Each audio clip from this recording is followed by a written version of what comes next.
and welcome to another episode of the Jump Music Initiative podcast. Today we have with us a special guest, Patton Magee, and my co-host, Lisa Jacobs. Welcome.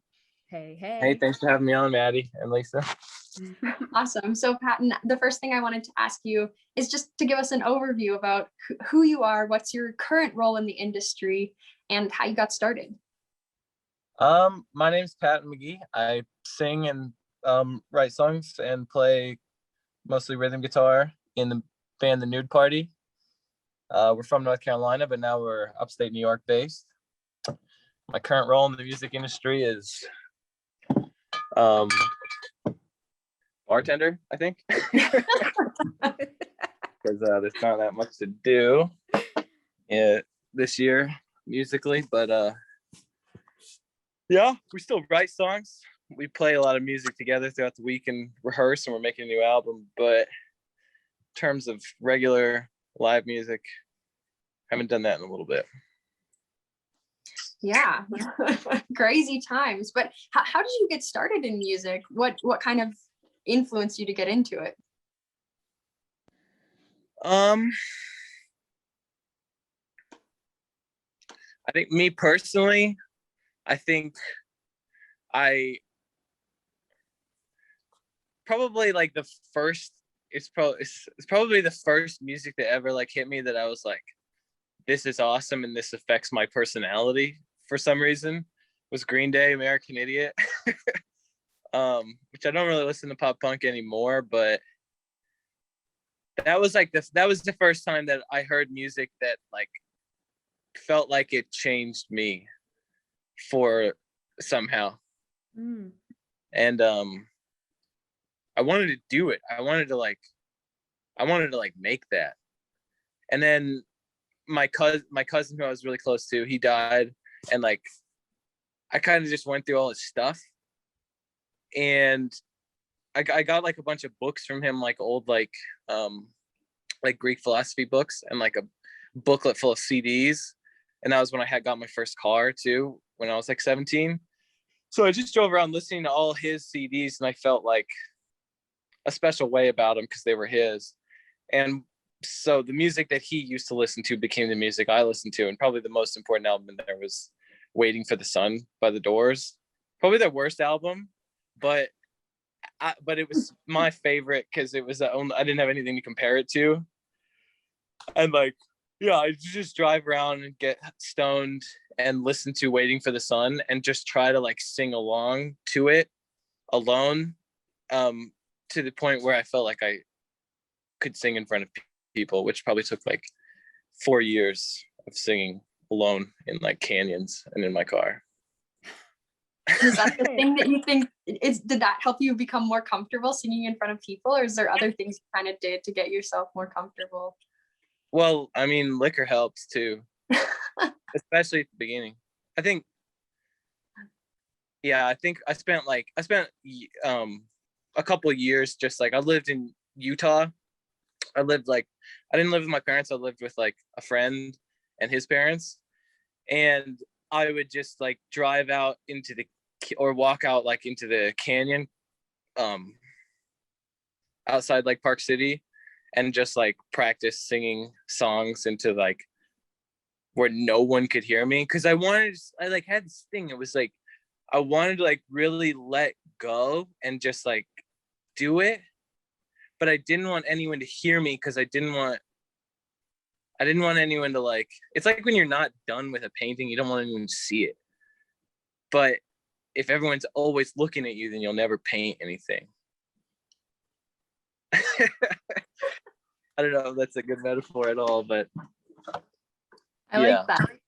Okay, so you have kind of a unique story. Like, you play guitar as well, right? Mm-hmm. Okay, so when did you start playing guitar? I think when I was in like 6th grade, I got my brother's old guitar, just like a shitty little solid body from like some Johnson guitar or something, and like a shitty little 10-watt amp. And just, he had played guitar for a little while, and then he got bored of it and left it in the closet. So I started playing with that. Well, actually, no, the first time, because I had like been listening to American Idiot, and that was the year that came out. I forget what year that was. Maybe like 2001 or something. Because I feel like it was 9/11 related. But I wanted to be a drummer so bad. And so I just asked for Christmas, I wanted a drum kit. And my dad's like, well, what else? And I'm like, no, that's the only thing. And that's the only thing I'm going to put on the list, because that's the only thing I want. And I won't be satisfied with anything else. Just basically being a little prick. And then on Christmas morning, I came down and there was, instead of a drum kit, there was like a really super beginner level, tiny, like basically a toy guitar, but technically not a toy, but like as shitty. And I was such a brat about it. I was livid. I was just like, I don't want a guitar. Guitar's not cool. I told you I wanted to play drums. And in protest, I just left that guitar in the living room for like 8 months. Just as like a daily protest of like, I didn't get what I wanted. Just being such a little butthole. But for some reason, like 9 months in, I saw it there and I was like, oh, whatever. I'm just gonna like see what this thing's about. It had a little good songbook in it that had like Wild Thing and like Jingle Bells and stuff. And so I learned these like really simple songs, and then I just never stopped. That was probably like, yeah, that was probably like maybe 12 years ago. Wow. Well, thanks to your folks for Yeah, well, I think no parent wants their kid to play drums. It's so annoying. Hearing somebody learn how to play drums is like, it's awful. It's like having someone learn to play trumpet or like cello or something. It's like, it's unbearable, but somehow the drums are worse because they're louder. This is true. And you also play harmonica, right? Yeah, I picked up harmonica in the last like year. In the last year. Okay, what made you decide to play the harp? Well, I mean, I'm a big like Neil Young fan, and Dylan, and like Creedence Clearwater Revival, and like I really like a lot of like the harp playing, a lot of, and like the Rolling Stones. Like I didn't realize Mick Jagger was such a killer harp player till like I had like seen some videos of them doing like Midnight Rambler and stuff, and I was like, this dude doesn't just like hold it down. This like he is a killer harp player. And so I wanted to like have the ability to do it in our songs. And there's a band in New York City called Daddy Longlegs, and they're a really cool band. They're like pretty harmonica heavy. And so I hit up the dude Brian, the harmonica player and singer of that band, and I just was like, can I pay you money to give me a harmonica lesson? And he was like, sure. So I think I gave him like $70, and we spent like 3 hours, him just sort of like, he didn't even really know like the names of the notes he was doing. He was more just like, this is something I like to do, and this works really good. And like sometimes like on a turnaround you do something like this, and so I'm just copying him, and he's like, and you got to bend the note by like this, like that. He's like, no, it's like like like yeah, he just gave me like a 3-hour lesson, and then I just started practicing it from then on, like driving around with one hand and the other hand trying to like bend notes. And in the last like I guess year, I think I've gotten pretty decent at it. All right, sweet. I love it. It's awesome. So I wanted to ask you a little bit more about, so we just found out that you guys all live together. I want to ask you a little bit about what goes into running a successful band and kind of making everyone work together well, and how do you solve issues? What's your process on that? I don't know how to be successful, but I think that there's so many different like ways that a band can be set up. Like there's a lot of bands where there's like one person is in charge and everybody else is like just hired on, or one person's in charge and everyone else is a part of it, but like there's like a clear leader, like a Tame Impala or something like that. It's like Kevin Parker runs that band, and he can like hire and fire, he can write the song, he just controls it all, right? But then like another band like the Strokes or something, it's like Julian Casablancas is like sort of in charge, and he is writing a lot of songs and he is singing, but he's not total control. Like people, like there is like a back and forth. And then like some bands are like full democratic, I think we're more that way, like full Democratic.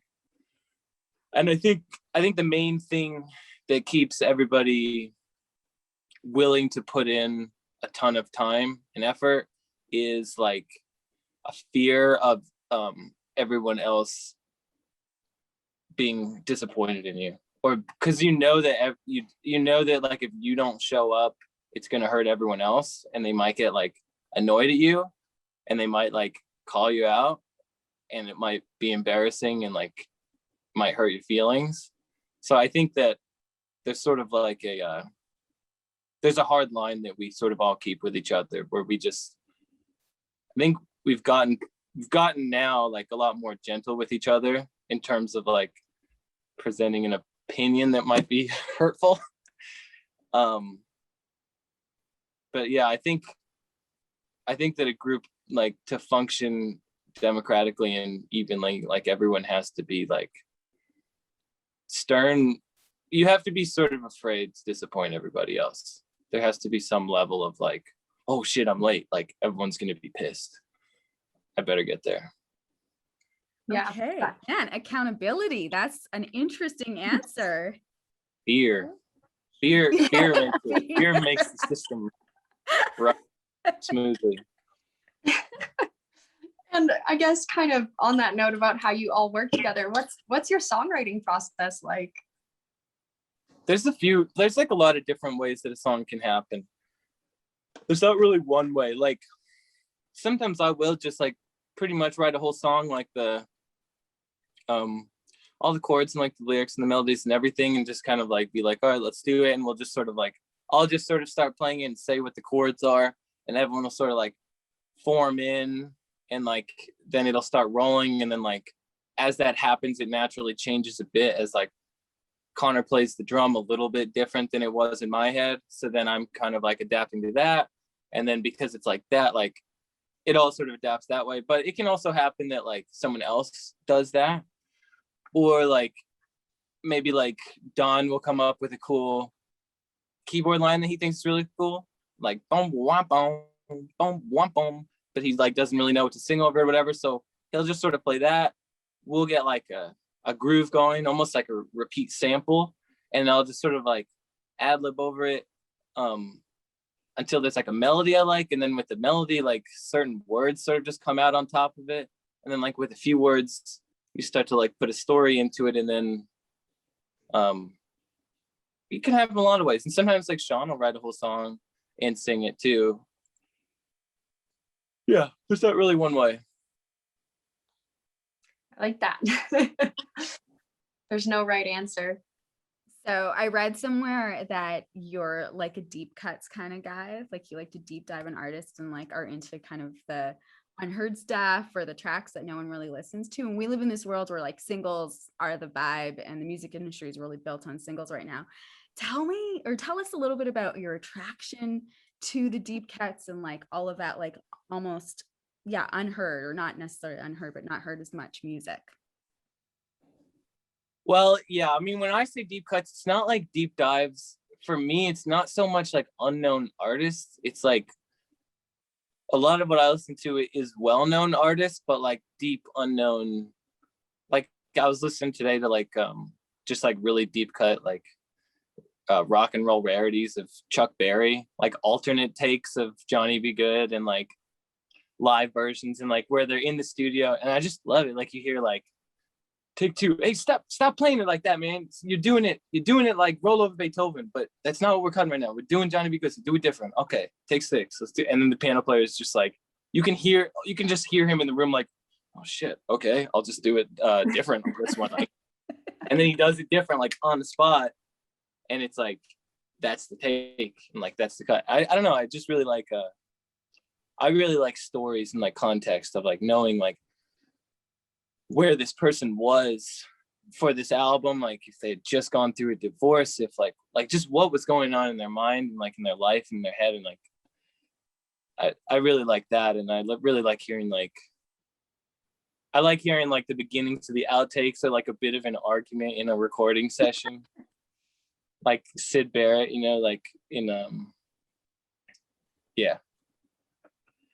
yeah, I guess I get kind of like obsessed with like individuals more than I get like interested in like horizontal music genres. Right. Sort of vertical with it. Yeah, and like the humanity and the creation of the music and then the people and what makes the music. Oh, that's all really, really cool. Where are you finding all of this kind of stuff? If someone wanted to dive in, do you have like Spotify?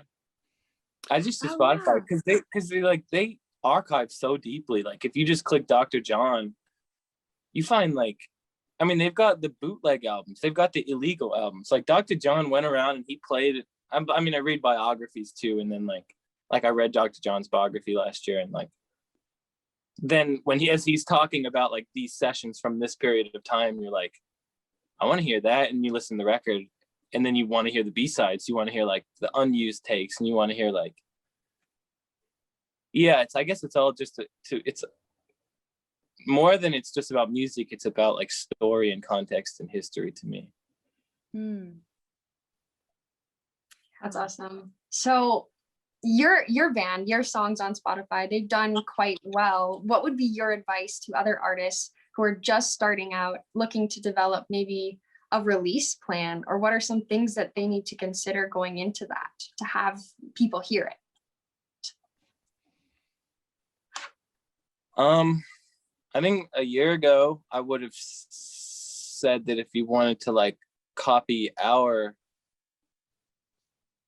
business plan, I guess you'd call it, or just would be that like we just hustled live shows so hard and just like played locally as much as we could everywhere, like parties, bars, like birthday events, like outdoor stuff, like locally in the town where you live, and then also like just getting outside and like playing nearby towns and like opening for bigger like regional and national acts as they come through. You make a connection with them, then hopefully like, you know, just making connections with other musicians and like getting around, trading shows, like, hey, if you open for us here, then we'll open for you there, and then like you can open up a market for yourself. Like the first time we ever went to New York, we ever played New York City, like there's a band there, Los Rosas, that we were into the band, but we never met them before,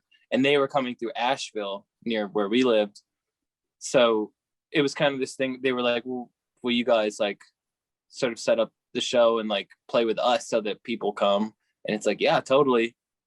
Will you guys set up a show so people will come in Brooklyn? It's like, yeah. So they have a good show in Asheville, we have a good show in Brooklyn, and like that helps you get your foot in. Now there's no live music, and we don't know what the status is going to be with it going forward, or if there's going to be like very vibrant scenes for a while. Maybe there will be, you know, maybe it'll just come roaring back. I'm not really sure. But in terms of like digitally marketing yourself, I don't know. I really don't, like, because I've been thinking about it and trying to figure it out too. It's like, do you have to like go viral on TikTok or something? Like, do you just have to be like an obnoxious person to get any attention now? Do you have to like do you just have to be like an asshole? Do you have to like start beef or something, or just like ad lib that annoying fucking Shangri-La song? Oh no, oh no. I don't know. I guess in the digital world, if you want to make it, my guess is just that you have to be like unstomachably annoying. Just an obnoxious personality. That's what I would recommend. Awesome. That's your top advice right now? Very perfect. Just be unbearable. Be publicly unbearable. You'll get a lot of interaction, which will push you to the algorithm. Well, it sounds like you're figuring it all out right now, as we all are, just trying to figure out life. Over the course of this past year, what's kind of something that you've learned about yourself as a professional musician and just as a human? It's been the weirdest year ever. I've learned that I like to cook, and I like to bake, and I like to cook nice things, like the slow way, and like the good way. Like last night I made myself, I wanted to make this might not be like the perfect example of high culture, but I wanted a Taco Bell spicy potato soft taco, but they got rid of the potatoes. So I like made it at home, like homemade corn flour tortillas, made the spicy potato tacos, made the chipotle sauce, made like my own fire roasted salsa and shredded cheese on it. And maybe not the answer you're looking for, but I've learned that I like to cook and bake. Yeah. Beauty. I mean, those are things you don't discover when you're on tour all the time. No, because you're just eating at fucking Taco Bell every day. Yeah. And I'm finally at the point where I miss it, but it took like a year and a half. Wow. Okay. I love that. I want to ask, so we have this new segment, Desert Island Albums. If you were trapped on a desert island, is there 3 albums you would take with you, or 3 artists? 3 artists? Or albums, or 3 musical works? I'd probably bring him. He'd be funny. 3 records? Man, it's hard to think of that. It's hard to think of anything that wouldn't just become like unbearable over time to keep hearing. I'd probably take like a Chuck Berry album, maybe like I don't know, probably oldies, probably like late 50s oldies rock and roll, some smorgasbord of that. There's something about that era of music which I don't want to I'm not trying to recreate that or do it, but it does hit me in like a certain nostalgic way that I pretty much enjoy every single time. Like every time I hear You Never Can Tell by Chuck Berry, I'm just like, that slaps every time. Yes. Awesome. And last thing that I wanted to ask you was, is there a piece of advice you'd like to leave off with the next generation of musicians, just young artists who are just starting out? Maybe what would you tell them? You could even think about it like, maybe what would you tell your past self if you were just starting out? I would say from the get-go, if you really believe in yourself, which if you're doing it, you better, don't let anyone else own any of it.